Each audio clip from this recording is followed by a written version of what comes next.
주 안에서 평안하신지요? 매일 하나님의 말씀을 가지고 여러분들과 나눔의 축복을 누리고 있는 이영훈 목사입니다. 오늘은 9월 22일 목요일이죠. 시험가에서는 잠언서를 묵상해 오는데 84번째 시간입니다. 25장 8절에서 15절까지 경우에 합당하게 행하라 라고 하는 주제가 되겠습니다. 본문은 생활 현장에서 부딪히는 다양한 문제들에 대한 지혜로운 대응을 가르치고 있죠. 송사와 언쟁에서 피해야 할 것과 일상생활에서의 합당한 처신을 할 것을 교훈하는 내용입니다. 먼저 8절에서 10절까지는 송사와 언쟁에 대한 교훈이죠. 너는 서둘러 나가서 다투지 말라. 마침내 내가 이웃에게서 욕을 보게 될 때에 내가 어찌할 줄을 알지 못할까 두려우니라. 너는 이웃과 다투거든 변론만 하고 남의 은밀한 일을 누설하지 말라. 듣는 자가 너를 꾸짖을 터이요 또 내게 대한 악평이 내게서 떠나지 아니할까 두려우니라 했습니다. 사람이 당황하고 후회하는 것 가운데 언쟁에 빠져드는 일입니다.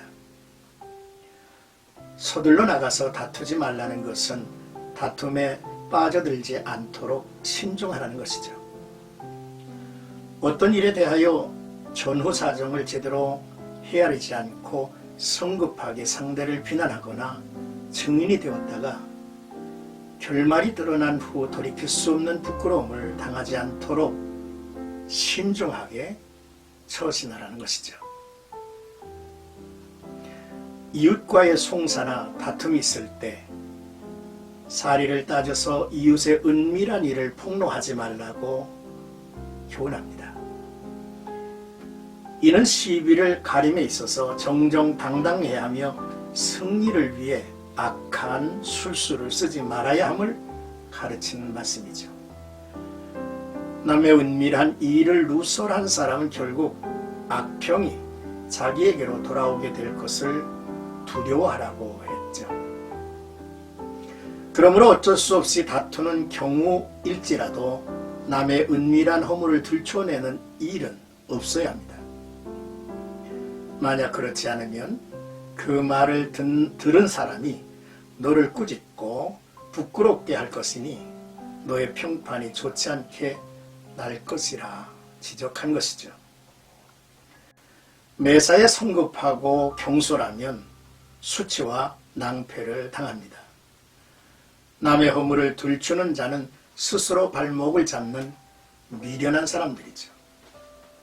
시편 101편 5절에서 6절까지를 보면 자기의 이웃을 은근히 헐뜯는 자를 내가 멸할 것이요 눈이 높고 마음이 교만한 자를 내가 용납하지 아니하리로다. 내 눈이 이 땅에 충성된 자를 살펴서 나와 함께 살게 하리니 완전한 길에 행하는 자가 나를 따르리로다 했습니다. 이제 11절에서 15절까지 일상에서 합당한 말과 부드러운 혀를 지녀라 라는 내용입니다.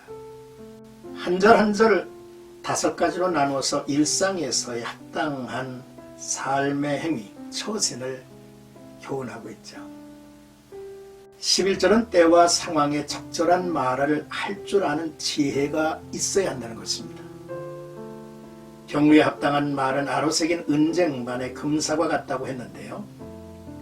성도들이 때와 상황을 고려하지 않고 피상적으로 성경 말씀을 인용함으로 상대방을 난처하게 하여 성숙하지 못한 모습을 보이는 일은 없어야겠죠. 골로새서 4장 6절에 너의 말을 항상 은혜 가운데서 소금으로 맛을 냄과 같이 하라. 그리하면 각 사람에게 마땅히 대답할 것을 알리라 했습니다. 이웃에게 현명하게 처신하며 말할 기회를 잡아야 하는 것이죠. 말에는 소금으로 음식의 맛을 내듯 언제나 은혜가 담겨 있어야 할 것입니다. 그리하면 각 사람에게 때에 맞은 적절한 대답을 할 수 있게 될 것이라고 말씀하고 있죠. 12절은 슬기로운 자의 책망은 청종하는 귀의 금고리와 정금 장식이라고 했습니다.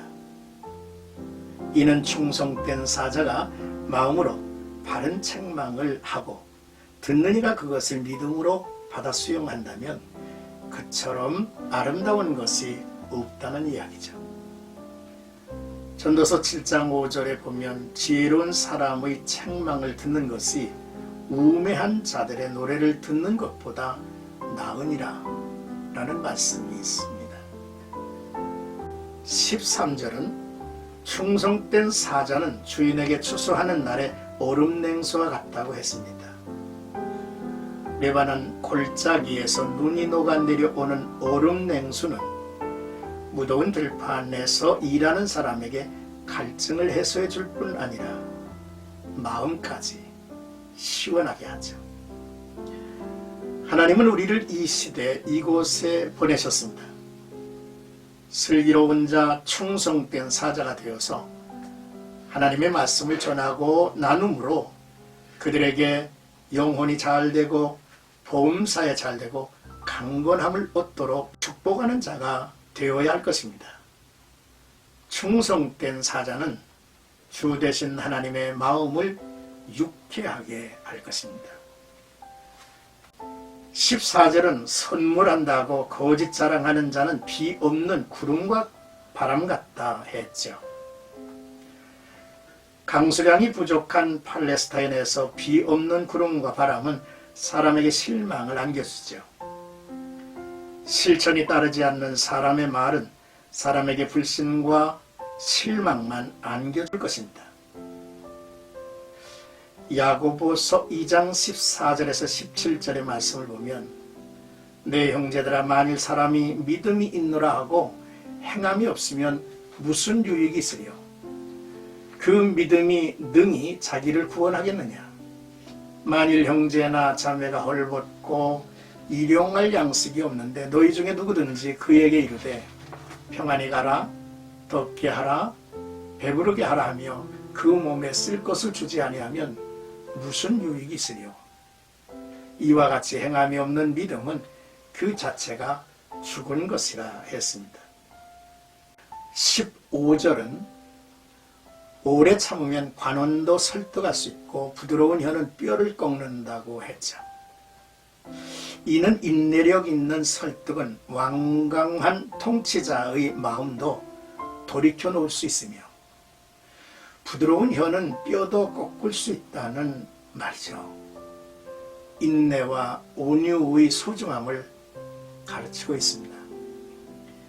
여기서 부드러운 혀가 뼈를 꺾는다는 것은 온유한 말이 상대의 노여움이나 적대감 또는 장벽을 없앤다는 뜻입니다.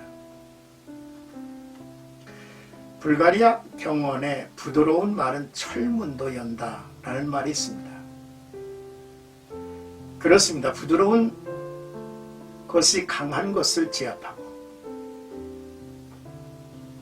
오진 사람에게는 적이 없다 했죠.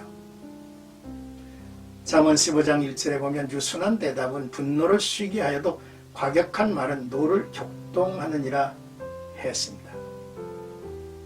예수님께서도 마태복음 5장 5절에 온유한 자는 복이 있나니 그들이 땅을 기업으로 받을 것이며 라고 하셨죠.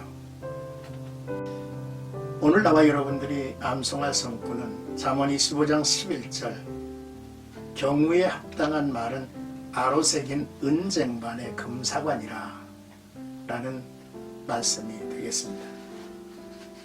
사랑하는 생가가족 여러분, 오늘 나와 여러분들은 본문의 말씀을 통해서 언쟁과 다툼에 빠져들지 말아야겠다라고 하는 말씀을 나눴습니다.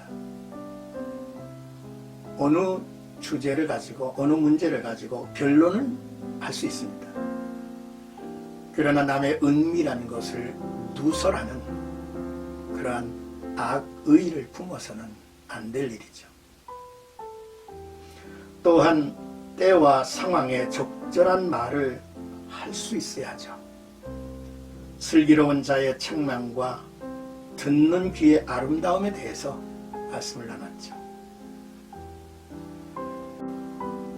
충성된 사자가 되어서 우리를 보내신 하나님의 마음을 유쾌하게 하는 일꾼이 되자라고 하는 내용을 나누었습니다.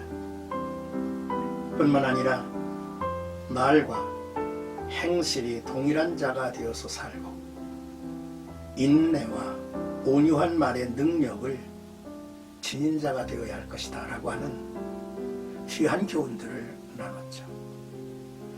이 말씀이 격언으로 우리의 생가 노트에 기록만 남겨두지 마시고 매일매일의 삶 속에 아름답게 펼쳐가시는 하나님의 음성이 되시기를 주님의 이름으로 축복합니다.